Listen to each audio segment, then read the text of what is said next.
Hey, this is Santana Moss of the Washington Redskins, and you're watching Army Newswatch.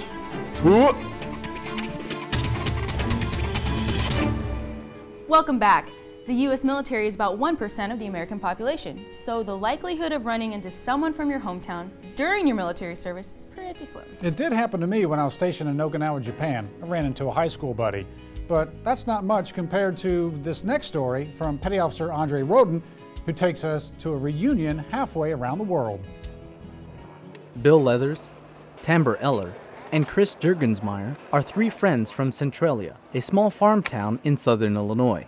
They haven't seen or spoken with each other for about 20 years, until now. I never would have thought that I would have been right across the street from people who I went to high school with. As it turns out, we work about a block and a half apart. We happen to be, 5,000–6,000 miles from home, but, just a 2-minute walk from each other.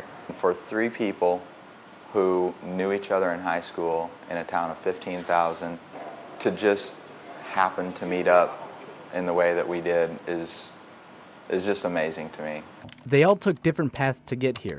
Tamber is a DoD civilian, Chris is an Army anesthesiologist, and Bill is an Air Force advisor.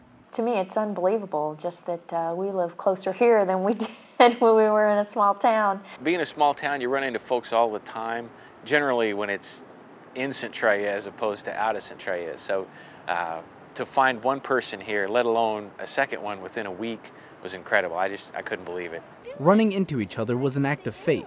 There are thousands of Americans in the international zone of Baghdad, so the odds of seeing a fellow Centralian were astronomical. And I saw his last name on his shirt, and when I saw that, I'm like, oh my goodness, surely that couldn't be somebody that I went to high school with that I haven't seen for 20 years. And then to find out somebody else that I also went to high school with, it was exciting.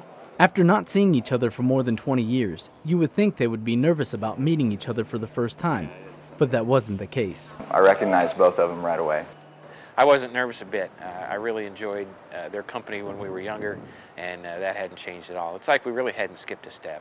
Ironically enough, it was just like no time had passed at all. I mean, there wasn't any awkwardness or silence or anything like that. It was just like we were back in high school all over again. So, being deployed thousands of miles from home can be hard. But for these Baghdad friends, the comforts of home make it a little easier. I know there are people from all over the country that are here, and all over the world really. But to know that that little slice of home is here with me is a pretty rewarding feeling.